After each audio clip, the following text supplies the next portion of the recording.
வணக்கம். பிஜிசிஆர்டி எஜுகேஷன். இன்று நாம் பார்க்க இருக்கிறது அலகு 8 மேனேஜ்மெண்ட் அண்ட் அட்மினிஸ்ட்ரேஷன், நிர்வாகம் மற்றும் மேலாண்மை. இதுல நம்ம பார்க்க இருக்கிற முக்கியமான டாபிக்ஸ் வந்து principles of management, structure of educational management, central, state and local levels, personal, material and financial management, functions of management, post-CARB, SWOT analysis in educational administration, total quality management TQM, assessment and accreditation of educational institutions, leadership theories and styles, role of administrators, school heads, teachers and stakeholders in planning. மிக எளிமையான ஒரு unit இந்த மேலாண்மை. ஆசிரியர் பணியில இருக்கிற ஆசிரியராக நம்ம இதை பார்க்கறதெல்லாம் புதுசே இல்லை. தொடர்ச்சியாக மாணவராகவோ ஆசிரியராகவோ பள்ளிக்கும் நமக்கான உறவுங்கிறது மிக சிறு வயது முதலே நம்முடைய வாழ்க்கையின் ஒரு அங்கமாக இருப்பதனால் அதுல எப்படி எப்படி உள்ள செயல்கள் எல்லாம் நம்ம பார்க்கணும் அப்படிங்கிறத உற்று நோக்கி புரிந்து கொண்டாலே நம்மளால எளிமையாக இந்த அலகை நம்ம எக்ஸாம்ல ஃபேஸ் பண்ணிட முடியும். மேலாண்மைங்கிறது எதை குறிப்பிடுது அப்படின்னு சொன்னா, சரியான திட்டமிடல், அதை செயல்படுத்துதல், அதற்கான வழிகாட்டுதலை தருதல் மற்றும் என்னென்ன வளங்கள் உள்ளவோ அந்த வளங்களை நம்முடைய நோக்கத்தை நிறைவேற்றும் விதமாக சரியான முறையில் கட்டுப்படுத்தி பயன்படுத்துவது. கோட்பாடுகள் எல்லாமே நமக்கு ஹென்றி ஃபயலுடைய கோட்பாடுகளின் அடிப்படையில் அமைக்கப்பட்டுள்ளவை. அவை என்னெல்லாம் சொல்லுது அப்படின்னு சொன்னா, பணிகளை ஒவ்வொருத்தருக்குள்ள ஒரு நிறுவனமோ அமைப்போ வெற்றிகரமாக இயங்குவதற்கு பணிகளை பகிர்ந்து பயன்படுத்துவது என்பது முக்கியமா இருக்கு. அதே போல தலைமைத்துவ பண்பு உள்ளவங்க என்னென்னலாம் செய்யணும், அதே போல தலைவரோ அல்லது அதுல உள்ள அமைப்பின் உறுப்பினராக இருப்பவரோ ஒவ்வொருத்தருக்கும் அவரவர்களுக்கான ஒரு பொறுப்புணர்வு இருக்கு. அப்ப எதெல்லாம் நான் செய்யணும் அப்படிங்கறத தெரிஞ்சு அவரவர் வேலையை எல்லாரும் சரியா செஞ்சாலே மொத்தத்துல எல்லாமே நல்லபடியா தான் இருக்கும். ஆனா அந்த பிறருடைய வேலையில தலையிடாம தன்னுடைய வேலையை இன்னொருத்தர் நம்மளுக்கு வந்து கட்டளை கொடுக்கணும்னு இல்லாம நம்மளா பொறுப்புணர்ந்து செய்யறது, இது எல்லாத்துக்குமே அடிப்படையாக இருப்பது ஒழுக்க நெறி. அந்த நன்னெறி தான் discipline. Then unity of command. நம்ம ஒரு முடிவெடுத்தோ இல்லை நம்ம ஒரு இதை செயல்படுத்த சொல்லும் போதோ அது அனைவருடைய எண்ண ஓட்டத்தையும் ஒத்ததாக எல்லாராலும் ஏற்றுக்கொள்ளப்பட்டதாக ஒருமித்த கருத்தாக இருத்தல் வேண்டும்.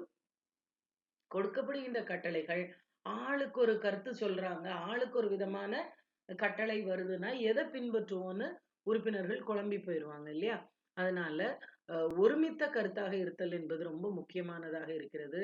அதே போல ஒரு அமைப்போ ஒரு நிறுவனமோ அதுல நிச்சயமா தனிப்பட்டவருடைய நலனை விட பொது நலன் என்பது மிகுந்த முக்கியத்துவம் வாய்ந்ததாகிறது. மேலும் ஏதோ ஒரு விதத்துல ஒரு செயலை செய்கின்றவங்களுக்கான பலன் தொடர்ச்சியாக கிடைத்து கொண்டே இருக்க வேண்டும். அது பணமா இருக்கலாம், மன நிறைவா இருக்கலாம், ஏதோ ஒரு வகையில அவங்களுக்கான அங்கீகாரம் கிடைப்பதை உறுதி செய்து கொள்ள வேண்டும். அடுத்ததாக எந்தெந்த பணிகள் அல்லது திட்டமிடலோ செயல்படுத்துதலோ அது ஒரு இடத்துல அதிகார மையத்தில் குவிக்கப்பட்டிருக்க வேண்டும், எது பரவலாக்கப்பட்டிருக்க வேண்டும் என்பது சரியா முடிவெடுத்துக்கிடணும். அதே போல யார் ஒரு உயர் அதிகாரி அப்படிங்கிறவங்க இவர்களெல்லாம் ஒண்ணு செய்யலைன்னா இவங்க யார் யாருக்கெல்லாம் அந்த பணியை கொடுக்கணும், யாருடைய கட்டளையை இவங்க பின்பற்றணும் அப்படிங்கிற லைன் ஆஃப் அத்தாரிட்டி மிக தெளிவாக வரையறுக்கப்பட்டு இருக்க வேண்டும். அதே போல என்னென்ன வளங்கள் இருக்கிறதோ அது தனிப்பட்ட வளங்களா இருக்கலாம் அல்லது சமூக வளங்களா இருக்கலாம், அவற்றை சிறந்த முறையில் பயன்படுத்துவதற்கு ஏற்ற ஒரு நமக்கு தெரியணும், எதை நம்ம எவ்வளவு தூரம் பயன்படுத்தி கொள்ளலாம் அப்படிங்கிறதுல ஒரு தெளிவு இருக்கணும். அதே போல ஈக்குவாலிட்டியில ஈக்விட்டி, சமத்துவம் அவரவருடைய தகுதிக்கும் தேவைக்கும் ஏற்ப. அடுத்ததாக ஒருவருடைய பணிக்காலமோ அல்லது ஒரு முடிவெடுக்கிறோம், இந்த முடிவு எத்தனை காலத்திற்கு இது செயல்பாட்டில் இருக்கும், இப்படி எல்லாமே தெளிவா சொல்லிட்டோம் அப்படின்னு சொன்னா பழைய திட்டங்களும் இப்போ உள்ளதுக்கு இடையில உள்ள ஒரு கிளாஷ் அது இல்லாம நம்ம பார்த்துக்கிட முடியும். அதே போல ஒரு நிரந்தரமற்ற தன்மை இருக்கும்போது எந்த ஒரு செயலையும் செய்யறதுல மிகப்பெரிய ஒரு தயக்கம் இருக்கும். அதனால இந்த காலத்துல இதுதான் இதுக்கான ஒரு திட்டமிடலோ ஒரு இதுக்கான ஒரு முடிவுனோ தெளிவுபடுத்தப்பட்டிருக்க வேண்டும் என்பதும் முக்கியமான ஒண்ணு. அதே போல எல்லாருமே கட்டளைகளை பின்பற்றிக்கிட்டே இருந்தா அங்க பல புதிய சிந்தனைகள் முடக்கப்பட்டுவிடும். அதனால முன்னெடுத்து செய்வதற்கான ஒரு சிறு சுதந்திரம் அதுவும் வேணும். அதற்கான முயற்சியும் இருக்கணும். அது எல்லாவற்றிற்கும் மேலாக ஒரு கல்வி நிறுவனமோ அல்லது பொதுவுல ஒரு அமைப்போ நிறுவனமோ கண்டிப்பாக அங்கு குழு மனப்பான்மை. இது என்னுடைய பள்ளி, இது என்னுடைய நிறுவனம், இது நம் சமூகம் என்று ஒரு உணர்வோடு நம்ம செயல்படும் போதுதான் அழைத்து செல்லும். இந்த கல்வி மேலாண்மையில எப்படிப்பட்ட ஒரு அமைப்பு இருக்கு அப்படின்னு சொன்னீங்கன்னா, கல்வி முந்தி இருந்த மாரி இல்ல. இடையிலேயே அத வந்து கன்கரண்ட் லிஸ்ட்டுக்கு மாத்திட்டாங்க. பொதுப்பட்டியலுக்கு மாத்திட்டாங்க. அதனால இது ஒரு ஒருங்கிணைந்த இதா இருக்கு. யாரெல்லாம் தேசிய அளவிலான மற்றும் மத்திய அளவிலான மற்றும் மாநில அளவிலான அரசுகள் அதுல வந்து முக்கிய பொறுப்பேற்றுக்கிறாங்க. ஒரு பள்ளியில அங்க உள்ள மக்களுக்கு என்ன தேவை அப்படிங்கிறத உள்ளூர் நிர்வாகத்துக்கு தான் மக்களை இன்னும் எளிமையாக சென்றடைய முடியும், புரிந்து கொள்ள முடியும். அதனால 3 முக்கியமான பங்காற்றுகின்றவை மத்திய அளவில் மற்றும் மாநில கல்வி மேலாண்மைன்னு இருக்கு. மத்திய அளவுன்னு நம்ம சொல்றது எதை சொல்றோம் அப்படின்னா, மினிஸ்ட்ரி ஆஃப் எஜுகேஷன், கல்வி அமைச்சகம். அவங்க தான் என்னென்ன திட்டமிடல் எல்லாத்தையும் கொண்டு வராங்க. ஒரு கல்வி அமைச்சகம் எடுக்கிற முடிவுக்கு தன்னால மத்த அமைப்புகள் உட்பட வேண்டிய ஒரு சூழல் வருது.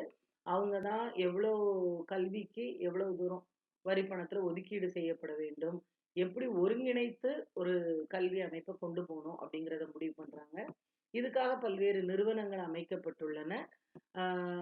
எல்லாமே அரசு சார்ந்த நிறுவனமா இருக்கணுங்கிறது இல்ல. அரசால் நியமிக்கப்பட்ட தனியாரா கூட இருக்கலாம்.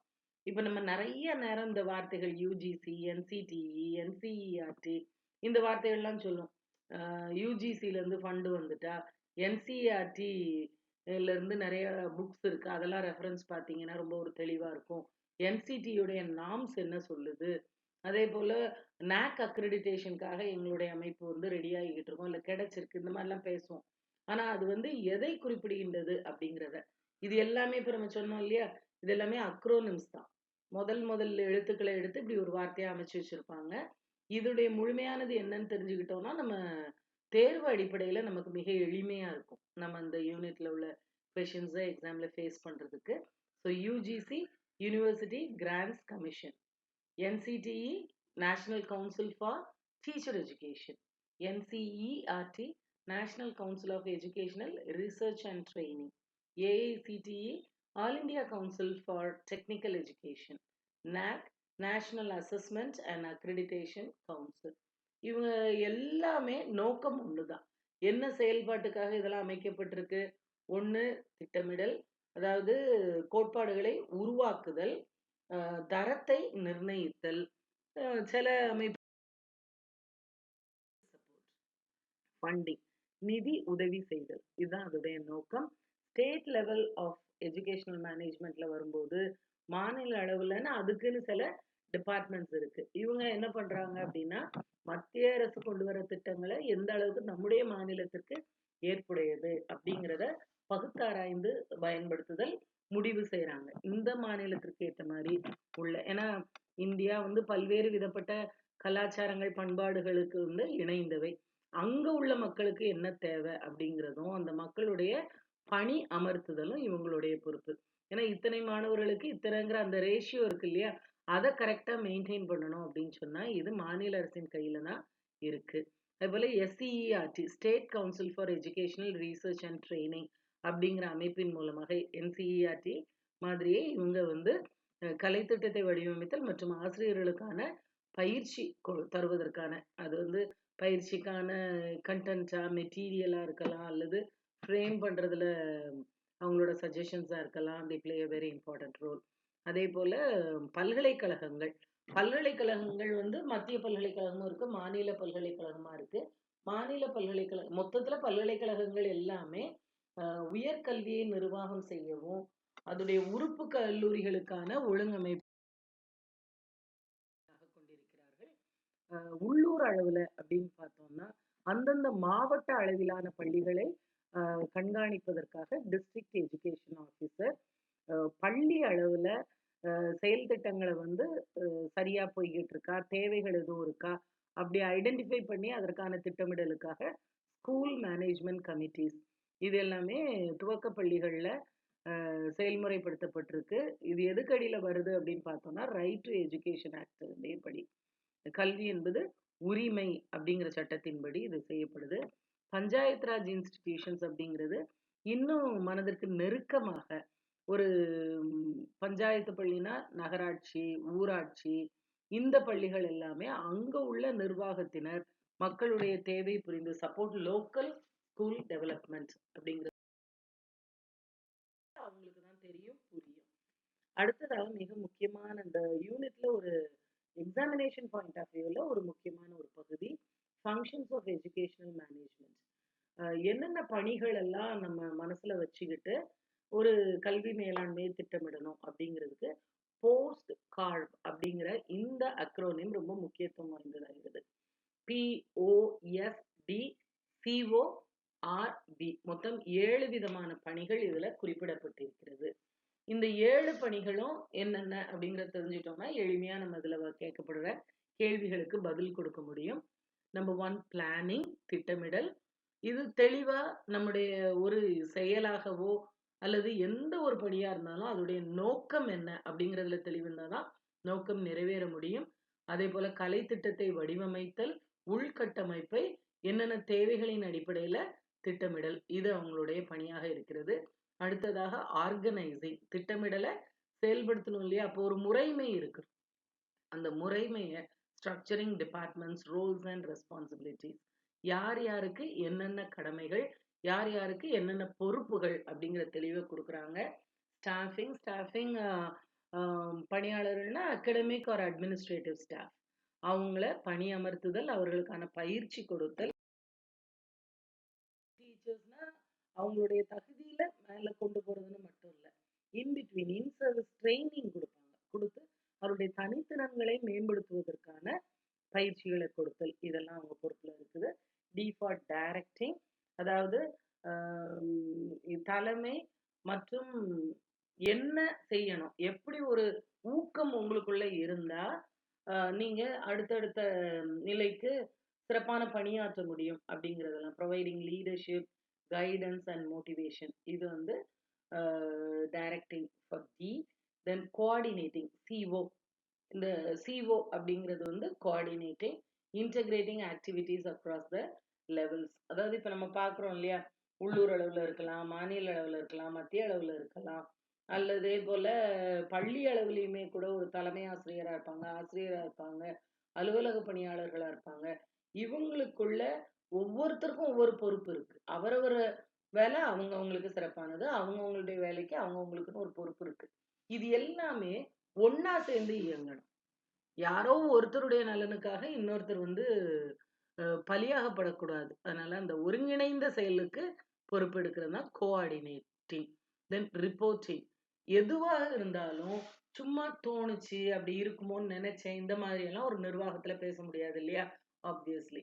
அதனால தெளிவாக எல்லாத்தையுமே நம்ம வந்து இங்க எதுதான் பேச போகுது, ரிப்போர்ட், எல்லாத்தையும் பதிவு செய்யப்பட்ட கோப்புகளாக மாற்றணும். சாஃப்ட்வேர் அல்லது ஹார்ட்வேர்ல உள்ளது நம்ம வைக்கணும். அதனால ஒரு ஆசிரியருடைய பணி அப்படின்னு சொன்னா அது சிறப்பா இருக்கா இல்லையா அப்படிங்கிறத மதிப்பீடு செய்து பார்த்தல். அதே போல ஒரு பெற்றோர் ஆசிரியர் கழகமா இருக்கலாம், அல்லது முன்னாள் மாணவர்கள் அமைப்பா இருக்கலாம். இவங்கெல்லாம் ஸ்டேக் ஹோல்டர்ஸ், நலம் விரும்பிகள், பங்குதாரர்கள். ஒரு பள்ளியிலுடைய அமைப்புல, நம்ம நிறுவனம்ங்கிறத விட இங்க நம்ம எஜுகேஷனல் மேனேஜ்மெண்ட் தானே பேசுறோம். அதனால பள்ளிகளை மட்டும் நம்ம கணக்கில் எடுத்துக்கிட்டோம்னா கூட பல்வேறுபட்ட பங்குதாரர்கள் மற்றும் நலம் விரும்பிகள் என்னென்ன தங்களுடைய கருத்துக்களை சொல்றாங்களோ எது எல்லாமே வெறும் பேச்சளவில் இல்லாம பதிவு செய்து put everything in black and white, எல்லாத்தையுமே கண்டிப்பாக பதிவு செய்து வைத்துக் கொள்ள வேண்டும். இன்னொன்னு, நம்ம எல்லாத்தையும் நம்ம திட்டமிட்டாலும் அதை நடைமுறைப்படுத்துவதற்கு சாத்தியம் எப்பதான் இருக்கும், ஒரு பட்ஜெட்டிங். இதற்கான செலவு எவ்வளவு வரும், எவ்வளவு நம்மகிட்ட கையிருப்பு, இன்னும் இதற்கு உயர்த்துவது எப்படி, இதை எப்படி கொஞ்சம் கூட வீண் அப்படின்னு முடிவு பண்றதுக்கு இது மிக உதவியாக இருக்கிறது. இப்ப நம்ம பார்க்க போறது மேனேஜ்மெண்ட் என்ன அப்படின்னு சொன்னா, தனிப்பட்ட மேலாண்மை, பொருள் மேலாண்மை மற்றும் பணம் சம்பந்தமா ஃபினான்ஸ், அந்த management, financial management. So personal, material and financial management. பொருள் மேலாண்மை, பொருளாதார மேலாண்மை. சரி, பர்சனல் மேனேஜ்மெண்ட் அப்படிங்கிறதுல பர்சனலுங்கன்னு வந்து தனிப்பட்ட நபரை குறிப்பிடல. பர்சனல் அப்படின்னு சொல்லப்படுறது ஸ்பெல்லிங் டிஃப்ரென்ஸ் உங்களுக்கு பார்த்தாலே தெரியும். இது வந்து ஒரு ஒரு பணியை செய்வதற்கு ஒவ்வொரு குறிப்பிட்ட நபர் இருப்பாங்க இல்லையா, அந்த பொறுப்பை ஏற்றுக்கொள்ளக்கூடிய நபர் தான் இந்த பர்சனல்ங்கிறத குறிப்பிடுது. இப்போ வந்து எவ்வளவுதான் ஒரு ஹெச்எம் சிஓடிஓ எல்லாரும் இருந்தாலும் வகுப்பறையில மாணவர்களுக்கு பாடத்தை விளக்கி கூறுவதற்கு அந்தந்த சப்ஜெக்ட்ல உள்ள எக்ஸ்பர்ட் டீச்சர்ஸ் தான் வேணும். ஸோ இவங்கெல்லாம் டீச்சிங் பர்சனல்.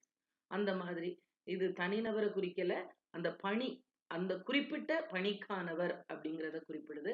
அவர்களை நியமனம் செய்தல், பயிற்சி கொடுத்தல், ஊக்கம் தருதல், அவர்களை வந்து அப்பப்போ அவங்க வருடாந்திரமாவோ மாதாந்திரமாவோ ஒரு திட்டமிடலோட அவர்களுடைய பணி எப்படி இருக்குன்னு சீர்தூக்கி பார்க்கறது, அவர்களுடைய நலம், அது வந்து ஆசிரியரா இருக்கலாம் அல்லது ஆசிரியர் இல்லாத பணியாளர்களா இருக்கலாம், அவருடைய நலத்திற்காக ஒரு இன்சென்டிவ்ஸோ அல்லது ஃபெஸ்டிவல் அட்வான்ஸ் அல்லது அவங்களுக்கான விடுமுறை, ஃபினான்ஷியலாக தான் இருக்கணுங்கிறதுல விடுமுறை போன்ற சலுகைகள்லாம் எவ்வளோ அப்படிங்கிறதெல்லாம் முடிவு பண்ணுறதுதான் அந்த பணிக்காக நியமிக்கப்படுகின்ற நபர்.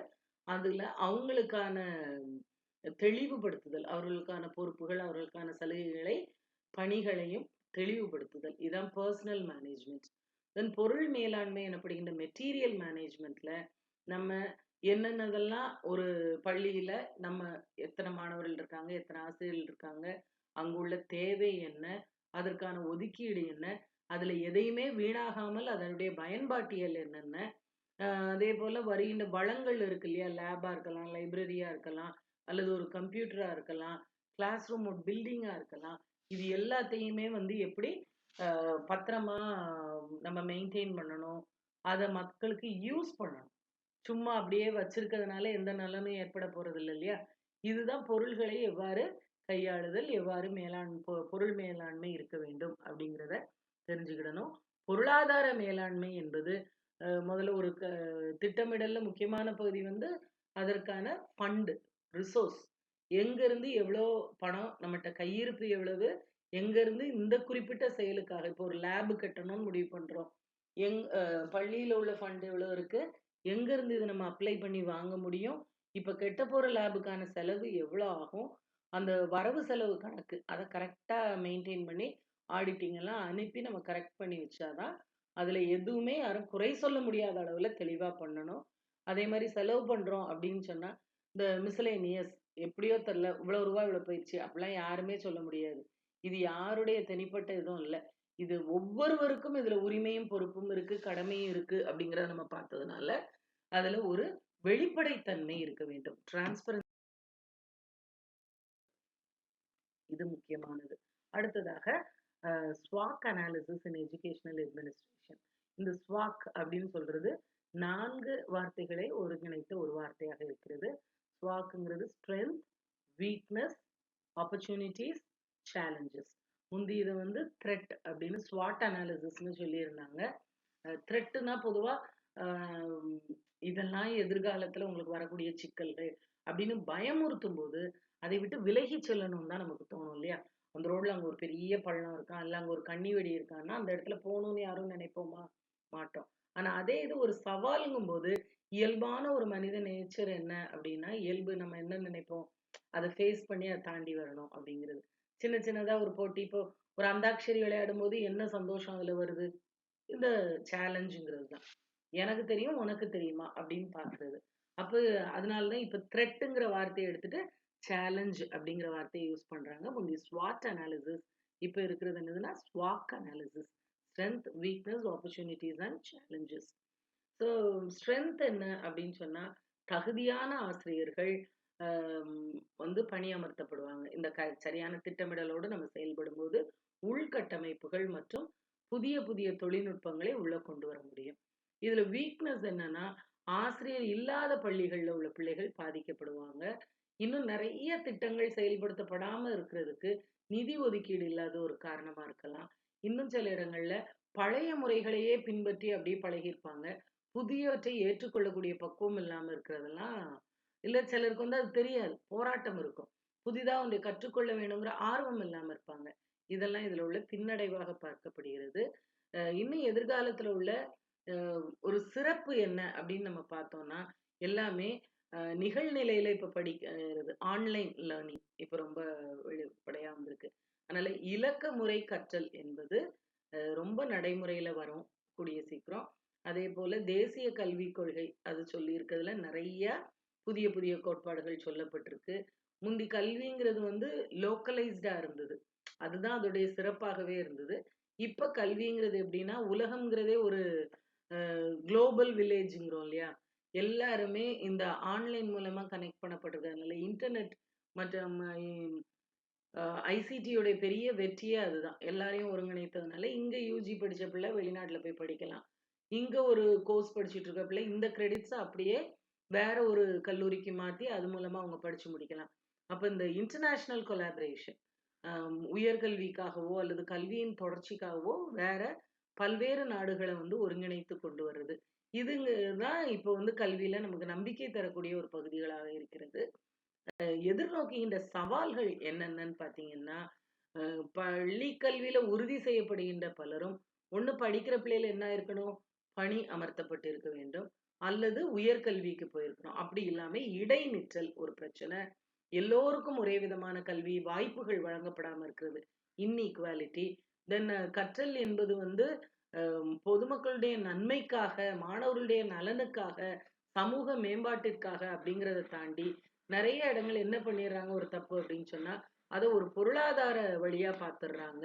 அதேபோல அரசியல் தலையீடுகள், குறிப்பிட்ட அமைப்புகள் அவங்களுடைய கோட்பாடுகள உள்ள கொண்டு வரும்போது, பொது நலன் அப்படிங்கிறது இதெல்லாம் நம்ம கொஞ்சம் யாரும் காயப்படாத விதத்திலயோ, அல்லது நம்ம உரிமைகளுக்காக குரல் கொடுக்க வேண்டிய நிலையிலயோ, அந்தந்த தேவைக்கேற்றபடி அத நம்ம செயல்முறைப்படுத்தி கொண்டு வரணும். அப்ப இது எதுக்காக இந்த ஸ்வாக் அனாலிசிஸ் பண்றோம் அப்படின்னு சொன்னா, நம்முடைய திட்டமிடல் தெளிவாக இருக்கிறதுக்கும், ஒரு நிறுவனத்தின் முன்னேற்றத்திற்கும் இந்த ஆகிறது. அடுத்ததாக total quality management. What does TQM stands for? Total quality management.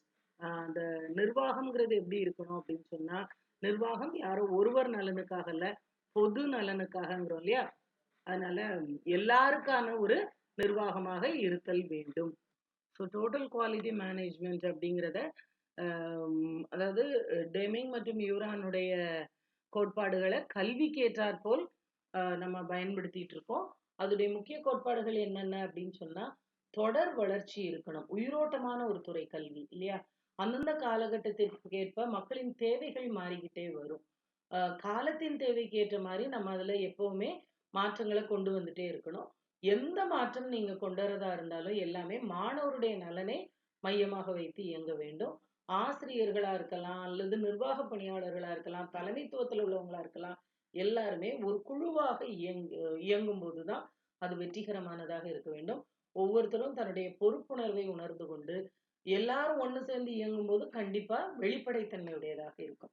இந்த கோட்பாடுகள் எல்லாமே இருந்தாதான் ஒரு நிறுவனமோ அல்லது ஒரு அமைப்போ முழுமையான தர மேம்பட்டதாக இருக்க முடியும். இத கல்வியில நம்ம வந்து என்னெல்லாம் முக்கியமா செய்யணும் அப்படின்னு சொன்னா, நம்ம பங்குதாரர்கள் அல்லது நலம் விரும்பிகள் எல்லார்கிட்டயுமே தொடர்ச்சியான பின்னூட்டத்தை பெற வேண்டும். எதெல்லாம் மாற்றக்கூடியது, எதெல்லாம் நல்லா இருக்கு, எதெல்லாம் நம்ம இன்னும் கொஞ்சம் சீரமைக்கணும் அப்படிங்கிற தெளிவு இது மூலமா நமக்கு கிடைக்கும். அதேபோல ஆசிரியர்களாக இருக்கின்றவர்கள் என்ன பண்ணணும்னா, தங்களை அப்டேட் பண்ணிக்கணும். லைஃப் லாங் லேர்னர்ஸ் இல்லையா டீச்சர்ஸ் எப்பவுமே. அதனால புதிய புதிய முறைகளை தெரிஞ்சுக்கிடணும். சக ஆசிரியரோ மாணவரோ பியர் ரிவ்யூ ஒப்பாருடைய விமர்சனங்கள்ங்கிறது ஒரு கன்ஸ்ட்ரக்டிவான ஃபீட்பேக்கா இருக்கணும். இது போன யூனிட்லயே நம்ம பார்த்தோம். சும்மா சொல்லணுமேன்னு சொல்லக்கூடாது. உண்மையிலேயே அது ஆக்கப்பூர்வமான பின்னூட்டமாக இருக்க வேண்டும். அதே போல தர நிர்ணய அமைப்புகள் அது இல்லைன்னா தரத்தை மேம்படுத்துறதுங்கிறத சில நிறுவனங்கள் நினைக்காமயே போயிடலாம். அதனால அத்தகைய அமைப்புகள் வெற்றிகரமாக வேண்டும்.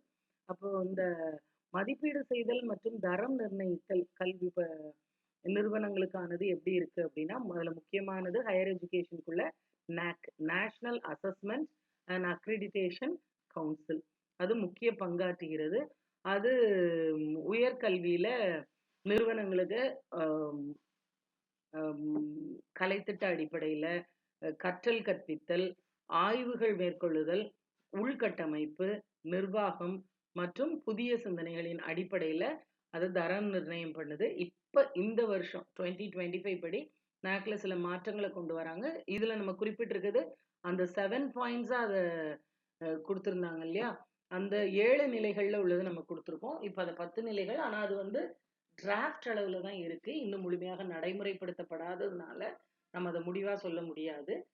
இப்போ உள்ள அமைப்புப்படி நமக்கு இந்த 7 கிரைட்டீரியா அந்த அடிப்படையில இது கொடுத்துருக்காங்க. Curricular aspects, teaching, learning, research, infrastructure, governance and innovations. NIRF ranking, national institutional ranking framework. இது கற்றல் கற்பித்தல் மற்றும் சமூகத்தை சென்றடையக்கூடிய என்னென்ன செயல்பாடுகளை நம்ம செய்கிறோம், இன்னும் ஆய்வின் அடிப்படையில் என்னென்னலாம் மேற்கொள்கிறோம், இதன் அடிப்படையில் ஒரு கல்லூரியோ உயர்கல்வியோ நிறுவனமோ NIF ரேங்கிங் எந்த இடத்துல மொத்தமா எல்லா தேசிய அளவிலான ஒரு அளவீடாக இது கருதப்படுகிறது. அடுத்து ஸ்கூல் அக்ரிடிடேஷன்ல, ஸ்கூல் அக்ரிடிடேஷன் வந்து அந்தந்த போர்டு கொடுக்குறாங்க.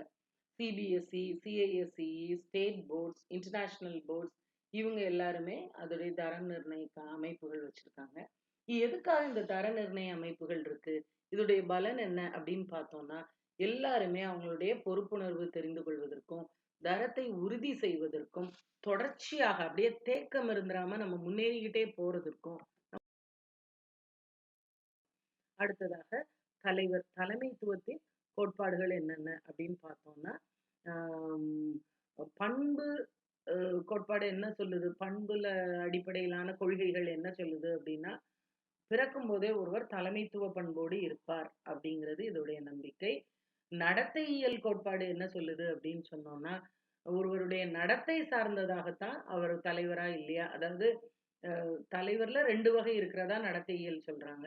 என்னன்னா, ஒருவங்க செயல் அதான் அவங்களுக்கு முக்கியம். தனிநபருக்கு என்ன கஷ்டமோ நஷ்டமோ அந்த திட்டமிட்ட செயல் நடந்தாகணும் அப்படிங்கிறது. பீப்புள் ஓரியன்டடுங்கிறவங்க ரூல்ஸ் ஆர் ஃபார் பீப்புள், மக்கள் நலனுக்காக தானே நம்ம ரூல்ஸ் போடுறோம். ஸோ ரூல்ஸை ஃப்ளெக்சிபிள் ஆக்கிட்டு மக்கள் நலனை கொண்டு வரலாம் இப்படி நினைக்கிறது நடத்தையியல் கோட்பாடு சொல்லுது. சூழலியல் கோட்பாடு என்ன சொல்லுது அப்படின்னா, அந்த என்ன பணிக்காக அப்படிங்கிற அன்றைய நேரத்துல தேவைக்கு உள்ள அந்த கோட்பாடு தான் நம்ம ஒரு தலைவராக உருவாக்குது அப்படிங்குது. அது மாதிரி தலைவர்கள்ட்ட 2 பேர் இது இருக்கலாம். ஒண்ணு என்ன அப்படின்னா, நம்மளுக்கு கிடைக்கிற பலன், கொடுக்கப்பட்ட பணி நம்முடைய நலனுக்காக அல்லது இதை செய்யாம இருந்தா தப்பாயிருங்கிறதுக்காக கொடுக்கப்பட்டுள்ள பணிகளை சரியா செய்வாங்க. இது டிரான்சாக்ஷனல் லீடர்ஷிப். ஆனா சிலர் எப்படின்னா, இதை ஒரு பணியா பார்க்காம ஒரு அர்ப்பண உணர்வோடு அவங்களாவே யோசிப்பாங்க. மாணவருடைய முன்னேற்றம், சமூக நலன், நம்ம கற்றுக்கொண்டதை பெற்றுக்கொண்டதை திருப்பி கொடுக்கறதுக்கான கடமை நமக்கு இருக்கு அப்படிங்கிற உணர்வோடு, மாற்றம் என்பது மாறாதது, மாற்றத்திற்கான காரணியா சமூகத்துடைய முன்னேற்றத்திற்கு நான் எப்படி இருப்பேன் அப்படிங்கிற ஊக்கத்தோடு செயல்படுறாங்க இல்லையா, இதுக்கு பேரு டிரான்ஸ்ஃபர். வகையான தலைமைத்துவ பண்புகள் இருக்கலாம். தலைமைத்துவ பாணிகள் அப்படின்னு பார்த்தோம்னா எப்படிப்பட்ட ஒரு தலைவரா இருக்கலாம். சிலரை பார்த்தீங்கன்னா, தலைவர் வந்து பெருசா நீச்சைன்னு எல்லாருக்கான கட்டளைகள் அவங்க கிட்ட இருந்து பறந்து வரும். அதனால அவங்க மட்டுமே அதிகார மையமாக இருப்பார்கள், சென்ட்ரலைஸ்ட் அத்தாரிட்டி. ஆனா அவங்களுடைய பங்களிப்பு மிக குறைவாக இருக்கும். அப்படி உள்ளவங்க வந்து சர்வாதிகார தலைமை, ஆட்டோக்ராட்டிக், தன்னிச்சையான தலைமை. அவங்களே முடிவு பண்ணி அவங்களுடைய விருப்பத்தின்படி நடத்துறது. ஜனநாயக தலைமை அப்படிங்கிறதுல எந்த முடிவு எடுக்கிறதுக்கு முன்னால அந்த பணியில யாரெல்லாம் உட்படுத்த போறோமோ அவர்களுடைய கருத்துக்களுக்கும் மரியாதை கொடுக்கிறது, அவங்களுடைய கஷ்ட நஷ்டங்களையும் புரிந்து கொள்வது. அதனால எந்த ஒரு செயல்பாடும் இந்த ஜனநாயக தலைமை பாணியில உள்ளவங்க ஒரு குழுவாக சேர்ந்து இயங்குவாங்க. அடுத்தது கட்டுப்பாடற்ற தலைமை, லேசஸ் ஃபேர். இதுல கண்ட்ரோல்ங்கிறது ரொம்ப கம்மியா இருக்கும். பணியாளர்கள் உங்கவுங்க வேலையை நீங்க செய்யலாம், உங்களை நாங்க கட்டுப்படுத்த மாட்டோம். அது மாதிரி தலைமைய இவங்க கேள்வி கேட்கவோ அதுக்கான சந்தர்ப்பங்களையும் வாய்ப்புகளையும் கொடுக்கறது இல்லை. இது கட்டுப்பாடற்ற தலைமை. டிரான்ஸ்ஃபர்மேஷனல், மாற்றத்துக்கான ஒரு தலைமைத்துவ பாணி இருக்கு. இவங்க என்ன பண்ணுவாங்க, உணர்வு பூர்வமா மக்களை தூண்டி இது நம்ம நிறுவனம், இதுடைய முன்னேற்றம் நம்முடைய பொறுப்பு. நம்ம வெறும் ஒரு வகுப்பறையில வாட்சை பார்த்து கிளாஸை முடிச்சு கேலண்டரை பார்த்து சம்பளம் வாங்கி இதுக்கு ஒரு ஆசிரியர் தேவையே இல்லை. சமூக பொறுப்புணர்வு அப்படிங்கிறது இது எல்லாத்தையும் தாண்டினது. ஒரு பிள்ளை நல்லா வருது அப்படின்னு சொன்னா எதிர்காலத்துல அதுடைய மகிழ்ச்சியில பங்கு கொள்கின்ற முதல் நபர் அந்த ஆசிரியராக இருக்க வேண்டும் அப்படின்னு சொல்லி எதிர்கால சிந்தனையோடு செயல்படுகின்ற ஒரு தலைவர் தான் transformational leadership style. Instructional leadership அப்படின்னா என்னன்னா தரத்தை உயர்த்த வேண்டும் அப்படிங்கிறது மட்டும்தான் அவங்க நோக்கம். அதனால பள்ளிக்கு இது நல்லது, புதுசா ஒரு பில்டிங் கட்டுறோம், புதுசா செய்யறோம்னு எல்லாத்துக்கும் கட்டளைகளை பிறப்பித்துக் கொண்டு இருப்பாங்களே தவிர ஆனா அவங்களுடைய பங்களிப்பு அதிகமா இருக்கும். அதுதான் இந்த தன்னிச்சையான தலைமைக்கும். அடுத்ததாக role of administrators, school heads, teachers and stakeholders என்னென்ன அப்படின்னா, முதல்ல அட்மினிஸ்ட்ரேட்டர்ஸ் நிர்வாகத்துல உள்ளவங்களுக்கு என்னென்ன முக்கிய பணிகள் அப்படின்னு பாத்தீங்கன்னா, சரியான திட்டமிடல். அவங்க தான் கோட்பாடு அடிப்படையிலான முடிவுகளை எடுக்கிறாங்க. என்னென்ன வளங்கள் உள்ளதோ அதை எல்லாருக்கும் கிடைக்கிற மாதிரி பகிர்ந்தளித்தல், அது சரியா பயன்படுகிறதா அப்படிங்கிறத மானிட்டர் பண்ணுவாங்க. அது சரியா இருக்குதா இல்லையாங்கிறத இவாலுவேட் பண்றாங்க, மதிப்பிடல். அதுவும் அவங்களுடைய பொறுப்பாக இருக்கிறது. பள்ளி தலைமை அப்படின்னு பார்த்தோம்னா அது ஒரு பிரின்சிபலா இருக்கலாம், ஒரு ஹெட் மாஸ்டரா இருக்கலாம். இவங்க தான் கல்வி சார்ந்த பணிகள்ல உள்ள ஒரு தலைவர். அதனால மற்றவர்களை ஊக்கம் தரக்கூடியவர்களாகவும் வளங்களை முறையாக பராமரிக்கக்கூடியவராகவும் இருத்தல் வேண்டும். எல்லாம் சரியா நடக்குதா அப்படிங்கிறது இவர்களுடைய மேற்பார்வையில தான் நடக்கும். எல்லாரையும் ஒருங்கிணைத்து செல்லக்கூடிய கடமை அவங்களுக்கு கண்டிப்பா இருக்கு. இவங்க சரியான முறையில நெறிகளை பின்பற்றி மற்றவர்களையும் பின்பற்ற செய்யக்கூடியவங்களா இருக்கணும். சமூகத்தோடு நல்ல உறவு நிலை உள்ளவங்களா இருக்கணும். நிர்வாகத்திற்கோ அல்லது அரசுக்கோ மற்றவர்கள் பணியாளர்களுக்கும் உள்ள ஒரு நெருங்கிய பாலமாக அவர்கள்.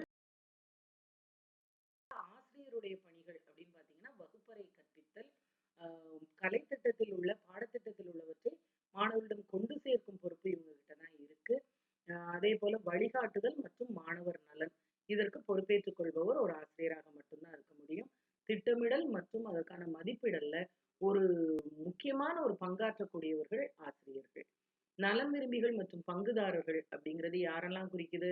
மாணவர்களுடைய பெற்றோர், முன்னாள் மாணவர்கள், அங்குள்ள லோக்கல் நிர்வாகம் இருக்கும் இல்லையா, அந்த உள்ளூர் அமைப்புகள், என்ஜிஓஸ், நான் கவர்மெண்டல் ஆர்கனைசேஷன்ஸ், கவர்மெண்ட், இது எல்லாமே அரசு, அரசு சாரா நிறுவனங்கள், உள்ளூர்ல உள்ள அமைப்புகள், முன்னாள் மாணவர்கள் மற்றும் பெற்றோர் இதை பொறுப்பேற்றுக்கிறாங்க.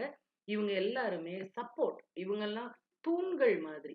எந்த இடத்துல பலவீனமா இருக்கும் அப்படிங்கிறத உள்ள இருந்தே பார்க்கறதோட, அது ஒண்ணு சொல்லுவாங்க இல்லையா, ஊர்வலத்தோட அழக ஊர்வலத்துல நடந்து போறவங்க தன்னை சுத்தி உள்ள 4 பேரை மட்டும்தான் பார்க்க முடியும். ஆனா ஒரு மேல இருந்து பாக்குறவங்களுக்கு எங்க லைன் கோணுது, எந்த இடத்துல இடைவெளி விழுது அப்படிங்கிறவங்கள பார்க்கும்போது நல்லா தெளிவா தெரியும் இல்லையா, சரியா போகுது, வருஷ கோணாம போகுது, இதெல்லாம் தெரியும். அதே மாதிரி இந்த ஸ்டேக் ஹோல்டர்ஸ் தான் they provide a lot of support. ஆக்கப்பூர்வமான ஃபீட்பேக் கொடுப்பாங்க. அப்போ இன்னும் ரிசோர்ஸ் ப்ரொவைட் பண்ணுவாங்க. ரிசோர்ஸ்னா அது வளங்கள் பொருளாதார வளங்களா தான் இருக்கணுங்கிறது இல்ல. இவங்க ஒரு சப்ஜெக்ட்ல எக்ஸ்பர்ட்டா இருப்பாங்களா, அந்த எக்ஸ்பர்டைஸை எல்லா மாணவர்களுக்கும் வந்து அவங்க கொடுக்கலாம். அதே மாதிரி இவங்களுக்கு யாரோ ஒரு ஆள் தெரியும், அவங்க ஒரு பெஸ்ட் ரிசோர்ஸ் பர்சனா இருக்கலாம்னா அந்த லிங்கேஜ் உருவாக்கி கொடுக்கிறது. இப்படி எல்லோரும் தங்களுடைய செயல்பட்டால் அங்கு படிக்கின்ற மாணவர்கள் உருவாக்குகின்ற எதிர்கால சிந்தனை, வருங்கால சமூகம் எல்லாம் சிறப்பு வாய்ந்ததாக இருக்கும். இவ்வளவு மகத்தான பணி இல்லையா? அதனால நினைச்சு பார்க்கும்போதே மனசுக்கு ரொம்ப நிறைவா இருக்கு. இத்தகைய பணியை தேர்ந்தெடுத்திருக்கோம் அப்படின்னு சொன்னா we are the best. அதனால மற்றவர்களை பற்றிலாம் கவலைப்படாம உங்களுடைய வெற்றிப்படியை தொடர்ந்துட்டே இருங்க. உங்களுடைய வாழ்க்கையில் எடுக்கின்ற எல்லா முயற்சிகளும் இறைவனால் ஆசீர்வதிக்கப்பட்டதா இருக்கட்டும். வாழ்த்துக்கள்.